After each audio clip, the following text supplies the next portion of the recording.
Hi, Chris here with a very different looking e-bike indeed. It's from a company called ENGWE. I've reviewed quite a few of their e-bikes. This model is their M20. So it does have a style to it that looks more like a dirt bike or a motorcycle than an e-bike, but we still have pedals and 7 gears from Shimano. Now it's got those fat 4-inch wide soft spongy tires, 20-inch rims, and front suspension and rear suspension here. So it's quite a cruisy, comfortable ride. Now what makes this bike quite different compared to others out there, and they've already tried it before with the X26 model, is this, a dual battery setup. But unlike the X26, you don't have to swap over the cable between the batteries. They're wired in and they can both be used together or separately. Now they have a claimed range of 75 kilometers each of these 13 amp hour batteries. So that's in total 150 kilometers. That's a huge claim for range for this style of bike. The bike arrived with no damage to it at all, thanks to the padding and the really strong box they did use. So there is a bit of assembly required. Most of it is done, but we do have to install the front wheel, the handlebars, and the second battery. So there are just a few other things I wanted to run through with this bike. So we've got these mud guards that are made out of metal. Now they don't rattle, which is good. They're on fairly solid. And we've got brakes that are just mechanical, unfortunately. Now I would have loved to have seen hydraulic, but they do the job, and the braking tests that I've done, the performance has been pretty good, quite adequate. Now the motor, it's peak 900 watts, and it is a 750 watt unit. The kickstand has supported the weight of this bike, no problems whatsoever, and it doesn't rattle. Really, nothing rattles. The only thing that was rattling was the controller that's located in this little plastic like basket underneath. What I did is zip tie it on when I had to install the other piece for connecting up the dual batteries. Now that's not really hard to do. You do have to unscrew the seat here, and then once you lift that off, you need to connect up a few cables, and I just zip tied everything into place, and that stopped the controller and any of the cables and things rattling inside. There's a buzzer located inside here too as well, which is our horn. Now the rear tail light, very good. I like it. It's a modern design. It is quite bright. It's 2-stage, so when you turn the lights on, it will always be on. And then when you do apply the brake lever, as you can see now, it is even brighter. So it's a very good, safe tail light that this bike has. The seat, yes, is a motorbike style seat, so you can't raise or adjust the height of it. There is a bit of padding, and so far I find it comfortable, no real complaints. There is rear suspension, and we have an air shock right here. Now you can see from where the grease mark is that I've been able to get approximately about 2 inches of travel out of it. So it really does help soak up some of the bumps when you're riding along, and those tires do most of the work with any little bumps because they're very spongy. Chaoyang is the brand of tire that they've used. They're very common. I see a lot of them. It's either Kenda or Chaoyang for these fat 4-inch wide tires. So they have this knobbly off-road tread pattern to them. They do make a bit of noise. The max inflate on these tires is 20 PSI, which I don't recommend. It's a little too harsh. I normally run with these fat tires about 11, sometimes 12 PSI. The front shock looks almost like a motorbike style or downhill mountain bike style front shock. It's got a reasonable amount of travel for this style of bike, approximately about 3.5 inches or so of travel. It's not quite as much as it looks like it could have though. And you'll see with our lights, now we've got 2 LED lights. It's got a focal lens right here in the middle, and then the daytime running lights. And I like this look. It's a bit more modern, and again it gives it a bit more of a, say, motorcycle look rather than an e-bike to it. And they are very bright, and you can adjust them up and down wherever you want. So it could even act one as a high beam, the other as more of a low beam. So very safe, powerful front lights on the M20. So big, large batteries. They've got an independent switch on them. They even have a powered USB port. If you wanted to charge something off the battery, you can do that. Now, the charge time of these are very slow, okay? It's gonna take about 10 hours, 8 to 10 hours to fully charge the 13 amp hour battery. So I recommend you just do this at night. And they do have a little battery gauge on each of them and a independent switch. Now you can run these batteries just one at a time if you want, or just turn both of them on. It is possible to do this. Each battery has a second spare key, so we've got 4 keys in total. Now to remove the battery, it's quite simple. You just need to turn the key to unlock it and then just pull it forward and it comes up and you can remove that battery. You could charge it inside. There is no play in the front fork, so applying both the brakes here and giving this a bit of a move, I don't feel any clunking, any movement in that, which is good, and it's all bolted in nicely. Now the welds look pretty good on the frame. It has this matte white finish. There are 3 colors in total that you can get with this particular bike. And notice we've got this, so there's this an adjustment that does state its compression, but really it's, well, compression, yes, in a way, but you can lock it out completely to the shock with other bikes. So if you just completely close it off, that means then it's locked out and it will not go down when I press down at all. That shock's not going anywhere, but I do run it on the completely open setting because I find that just works out best, giving me about that 3.5 inches of travel.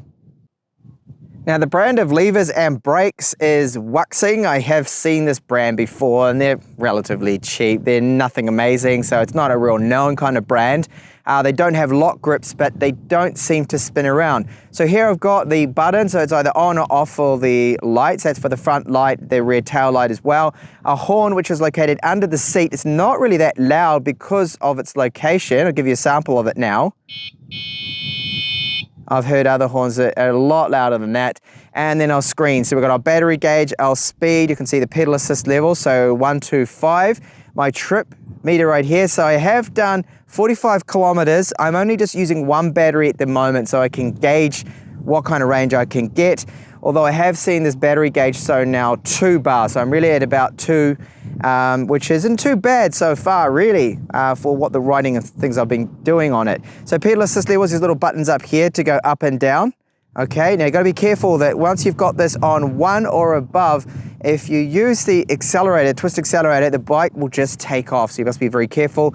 Then at the top, there's the power on and off for the bike. Now just tapping here, I can go through the little trip computer here. So I'll just tap this, you can see my maximum speed.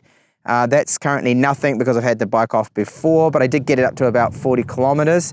Average speed right there, the trip, and then the odometer, which is the same as my trip because I haven't reset that. This is where I do want to warn people as well with this twist accelerator that if you have the bike on and the pedal assist level 1 or above, then it'll just take off. So turning it now, because I've got it set in 0, it will do nothing there. Okay, now it feels okay, it's spring loaded, and this is very similar to that of what you get with, say, a scooter. Now the brake lever, it feels okay, but I do wish it was hydraulic. And then we've got our Shimano very entry level here gear selector. So that's just up the gears and then down, and everything seems to be working just fine for me because the derailleur is all aligned properly, no problems with it. And there it is, our basic Shimano tourney. So the cassette has 7 gears here. There is a protector, and I do recommend you pull this out because normally in transit that can get pushed in a little bit and that could stop your gear changes going into the higher gears. The chain is a painted DG chain, and we do have Welgo pedals, so at least they're using some brand components here. And this is well thought out too as well. With the rear here, just where the light is, this doubles as a handle. Because it's a heavy bike, I do find it's really good that we can use this to both push the bike and also lift up the rear end. So I don't know about you, I do like the look of this bike. I think it looks really good. Now yes, it's not like a traditional e-bike at all. We've got the fixed seat position, so for me it works out fine. I'm about 182 centimeters tall and I can easily get my feet on the ground, so it's not a problem there. But do bear in mind that you cannot adjust it, so check their website for all the geometries of the frame and everything like that. Now because we have that lower position, I do find that it's pretty easy to ride along and just cruise. It's more of a bike for just cruising along, as you'll see soon. So the room that you do get for your knees is plentiful. There's a lot of room around here, and I'll show you that when I sit now on the bike here, that my knee goes up to about here, and I've got a lot of room. There's no risk of my knees striking the handlebars. And what about the battery? Is it in the way? Well, a little bit, but you can sit back on the seat, and I don't find it an issue. I was originally concerned about this, thinking, oh, hang on, that second battery pack on the top there could be a bit of a problem there, right? I could end up rubbing into that and chafing on my inner thighs there, but no, it hasn't been an issue, and I've done 37 kilometers so far on the bike. And once you're on the bike and you start to pedal it, the speed sensor, so it's not a torque sensor but a speed sensor, detects that you're pedaling and then gives you that boost, and it's quite quick. It only takes about 1 or 2 kilometers for it to detect that I am starting to pedal, and then it's going to give me that assistance there. So just go up this ramp, which is very easy of course for the 750 watt motor, 900 watts peak, not a problem. The gear shifts here, so even though it is their entry level, this is very low-end Shimano here, 7-speed, they're turny, no problems with it. The shifts are good, they're nice and clean. As long as it is all aligned, which it came out of the box like that, I've had no problems with those shifts, up and down, all nice and smooth.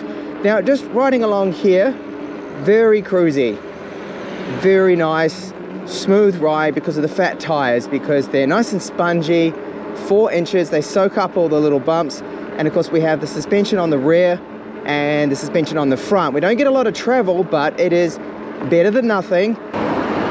Now, I am living here in Spain, so I've set the bike's speed limit to 25 kilometers per hour. So along on the road here, I am perfectly legal, keeping within that limit, and it does well. And of course, that will really extend your battery performance to the range you can get riding at only 25 kilometers max. But what I'll do now is I'll go to an empty car park and I will test out that top speed. I'll unlock it just for this test. Now I've got it in pedal assist number 5 there, and I'm gonna pedal as hard as I can. So I'm already up to 35, 40 kilometers, 41, 42, and running out of room, but I don't seem to be able to go much faster than that. But you can, in theory, get it up to about 45 kilometers per hour if you've got a long enough stretch. Now for the climbing test here, so this is about a 20-degree climb, and I'm going to put it into the pedal assist level 5, and the 750 watt motor, peak of 900. Look at this, not a problem at all. It is powering up this. Now it gets a little steeper about here, and yes, it is slowing down a little, down to now 16 kilometers per hour, and I'm having to put a little bit of effort in, but I'm actually in the top gear, so I need to lower the gears down a bit more. Okay, and if I pedal more, I can pick that speed right up now to 18 kilometers in this steep climb. So climbing performance with the M20 is very good. And our real test here is, could I climb if I turn the motor off completely? So imagine you ran out of battery, and I'm now on and in the first gear here, and this is very hard going, and because of the angle of my knees, the lower seat position, it makes it a bit more difficult. I really do have to stand up now to power through this. And with these fat wheels, the low PSI, the low tire pressure as well, it is making this very difficult. So if you've got some climbs around you, you really want to make sure you've always got some battery, because you don't want to have to do this without the motor. Emergency braking test from about 30 kilometers per hour from this white post here. So 1, 2, 3. Okay, made it before the other post, so that's pretty good. Now we've got 116 millimeter mechanical disc brakes that I showed you before, and they're reasonably good. At this price point, I would have loved to have seen hydraulic disc brakes. They have a better lever feel to them when you pull them, and give a little bit more in terms of braking performance with the pressure there, but they're not too bad, these brakes. I would rate them as above average compared to some of the other bikes I have reviewed and covered.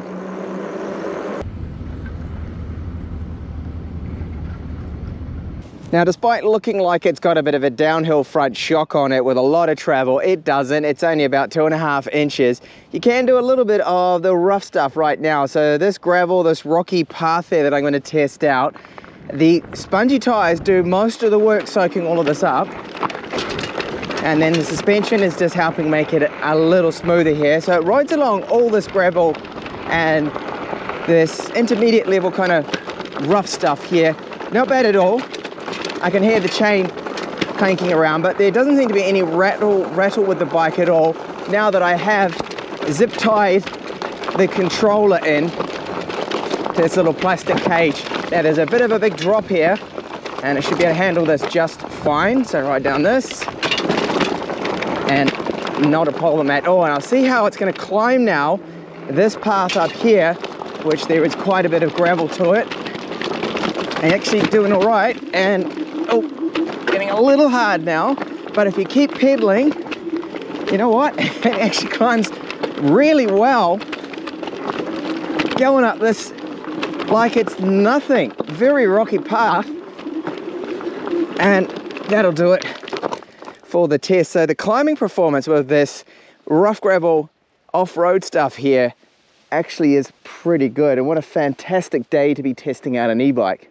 Brings me on to the range now. I've done 44 kilometers, and I've been using just one battery to try and gauge what I can get out of one battery, and then we can just times that by 2, and I've got 2 battery bars left. So ideally, I think I'm looking at around about 55, so just over 100 kilometers, maybe about 110 out of their 150 kilometer claim, which is fairly decent. But bear in mind, I've been sticking to the legal speed limit here, which is 25 kilometers per hour. I've been using the lower pedal assist levels. So if you don't pedal a lot either, you use the twist accelerator a lot, and you've got a lot of steep climbs. In fact, I climbed right up here too as well, then your range will be a lot less. It's going to vary, it always does, between rider weights and then the conditions that you're riding in. Now, what I've been riding around here, some rocky stuff, it's handled it really well, especially the climb test I did. That did surprise me. It just rocketed it up that. Aided by the fact that, yes, we do have the fat, spongy tires, which give you a lot of grip. They tend to soak up a lot of those bumps, and it makes the ride very cruisy and comfortable. But another thing you need to think about as well is the seat position. Now, you can get all the information on that, the actual seat height, the geometry of the frame and all that is on their website, but you cannot raise it or lower it, of course. Now, I find, look, when I sit on it, and yes, it's like a bit of a motorcycle, isn't it?